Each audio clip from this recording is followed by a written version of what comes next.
11장 39절 예수께서 가라사대 돌을 옮겨 놓으라 하시니 그 죽은 자의 누이 마르다가 가로되 주여 죽은 지가 나흘이 되었음에 벌써 냄새가 나나이다. 마르다는 24절에 마지막 날 부활에는 다시 살 줄을 내가 안다라고 했지만 예수님께서 정말 이 자리에서 부활의 역사를 보이게 되리라고는 정말 상상을 하지 못했던 것 같아요. 마르다는 죽었기 때문에 냄새가 난다고 표현하고 있어요. 문득 성경에서는 이 죽은 이 사체를 굉장히 부정한 것으로 많이 묘사되어 있는데요. 왜 이 죽은 시체가 부정한 걸까요? 바로 죽음은 아담과 하와의 죄로 말미암아 이 세상에 들어오게 되었죠. 하나님을 100%라고 우리가 얘기했을 때 그 100% 안에는 죽음이라는 게 단 1%도 있지 않은 거예요. 주님은 온전한 생명이신 분이시죠. 그래서 우리가 죽음을 묵상하는 것은 하나님과 반대되는 것이죠. 우리가 죽을 것 같기에 두려운 거고 죽을 것 같기 때문에 무서움을 느끼는 거잖아요.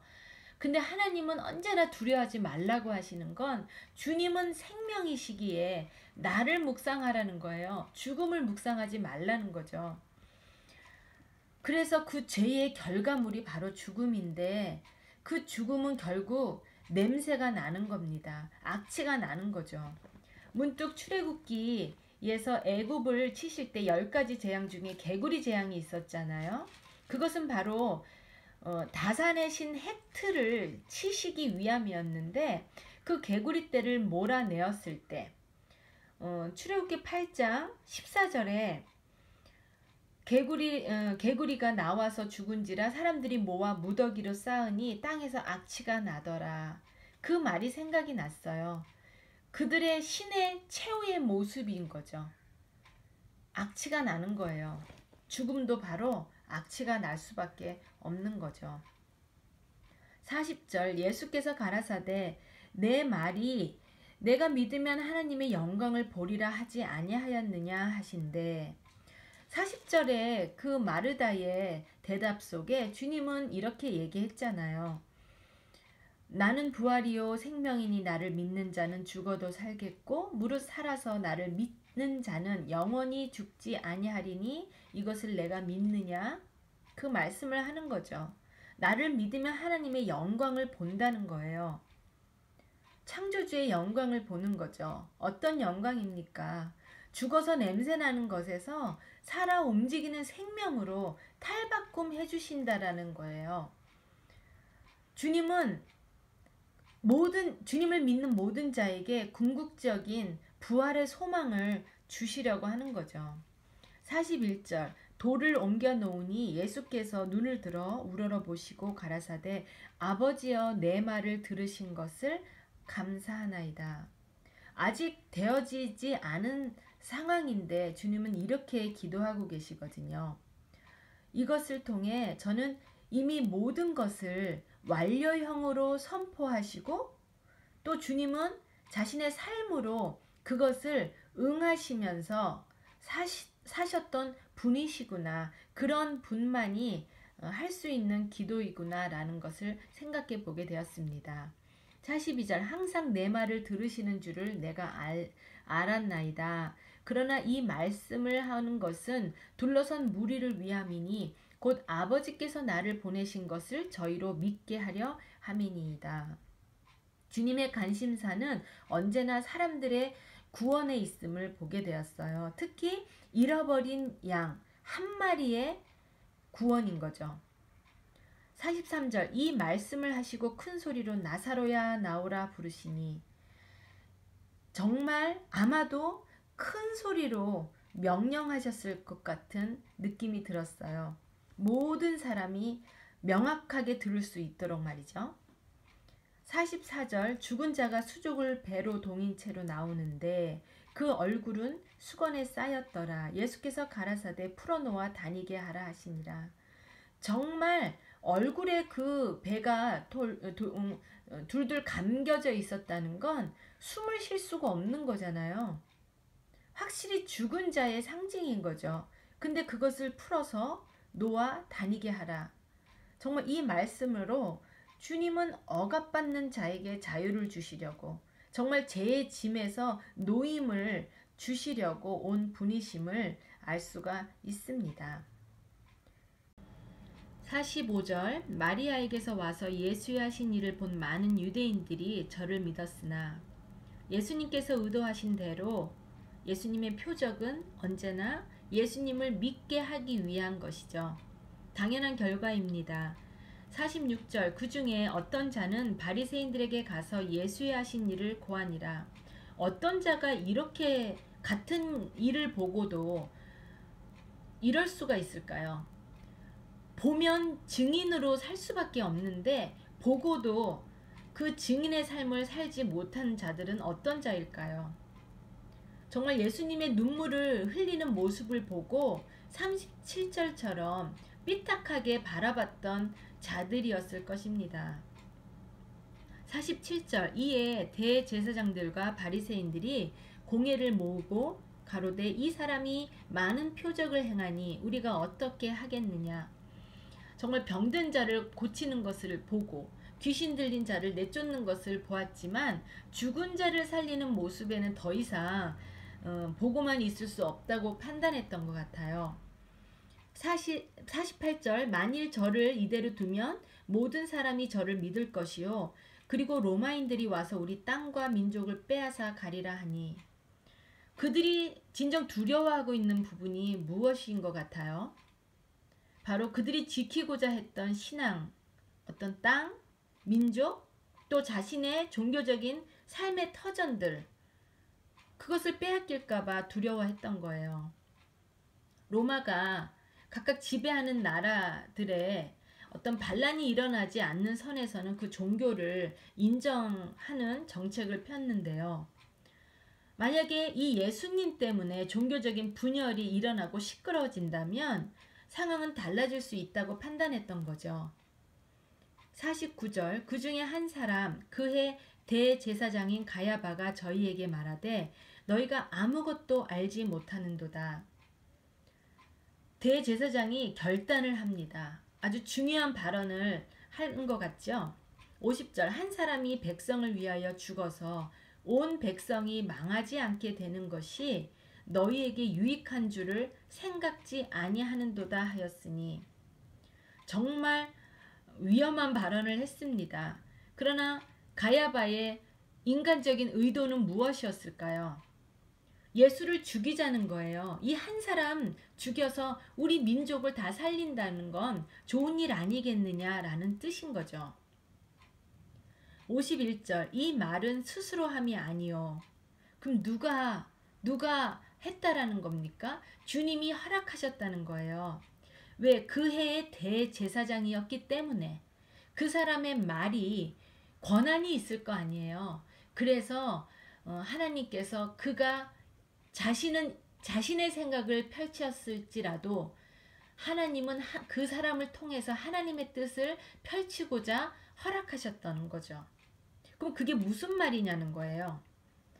예수께서 그 민족을 위하시고 또 그 민족만 위할 뿐 아니라 흩어진 하나님의 자녀를 모아 하나가 되게 하기 위하여 죽으실 것을 미리 말함이러라.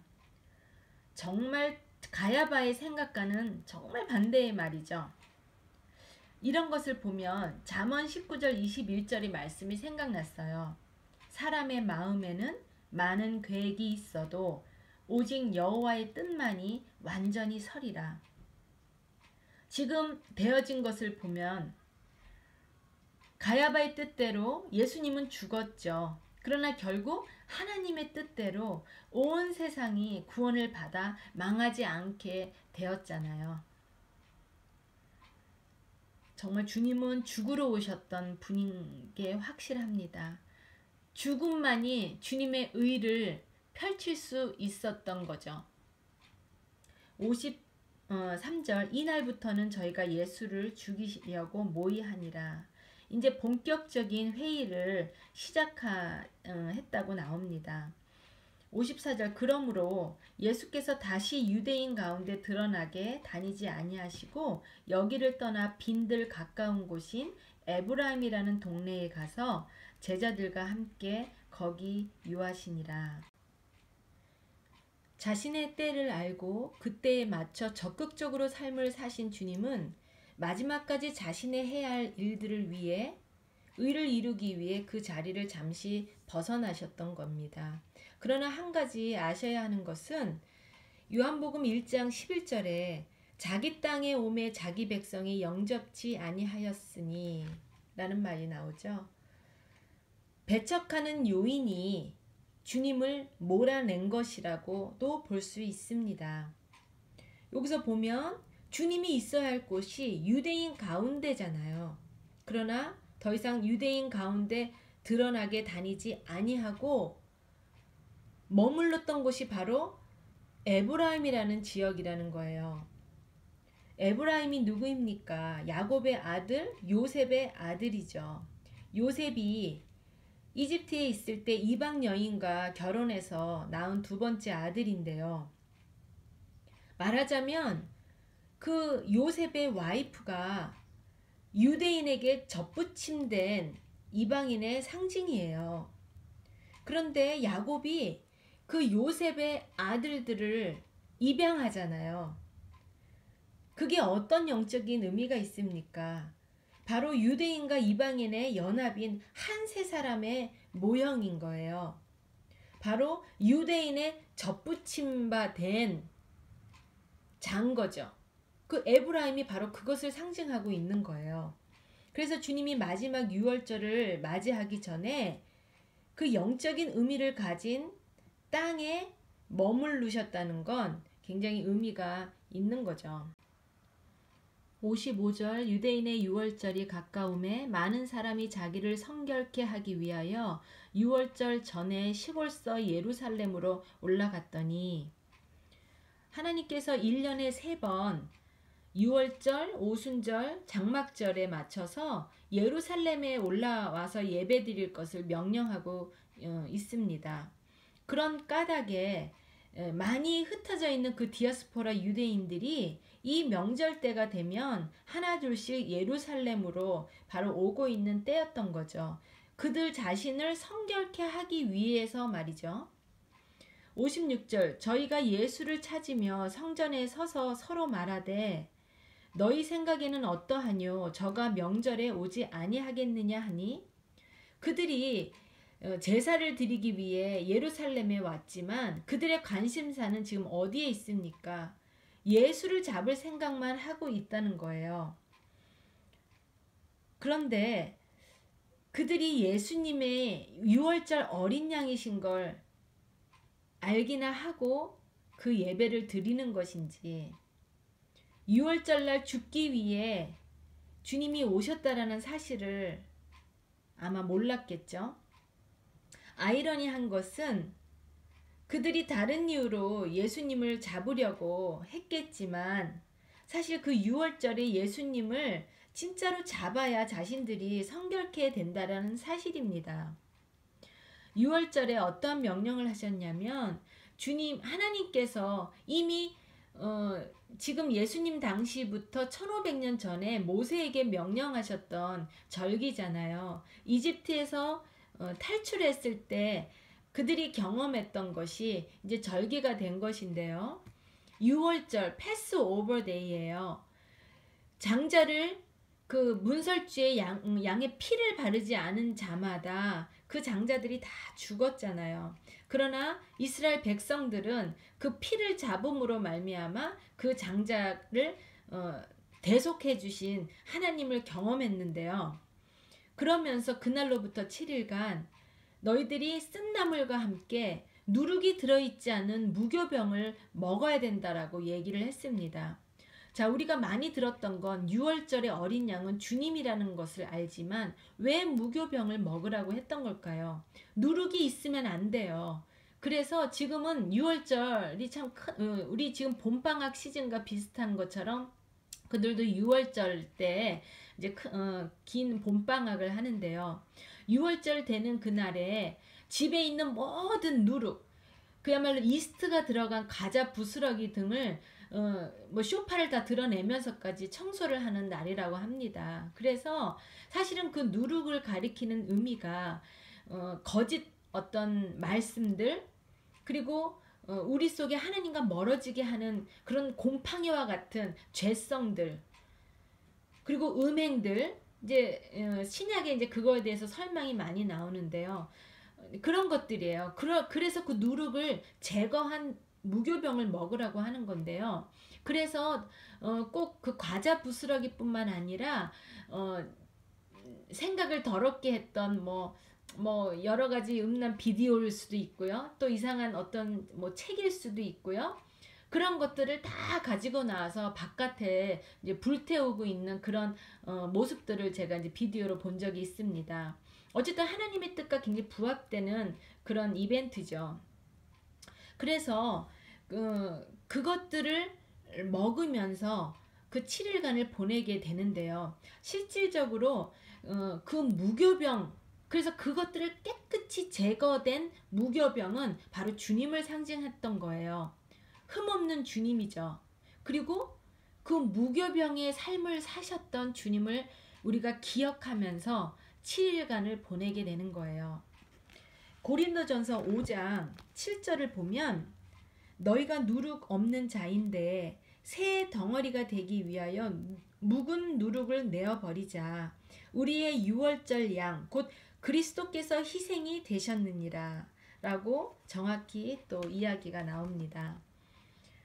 57절을 볼게요. 이는 대제사장들과 바리새인들이 누구든지 예수 있는 곳을 알거든 고하여 잡게 하라 명령하였음이러라. 여기서 이유가 나옵니다. 그들이 그토록 찾고자 했던 이유가 주님을 잡아 넘기기 위함이었던 거죠.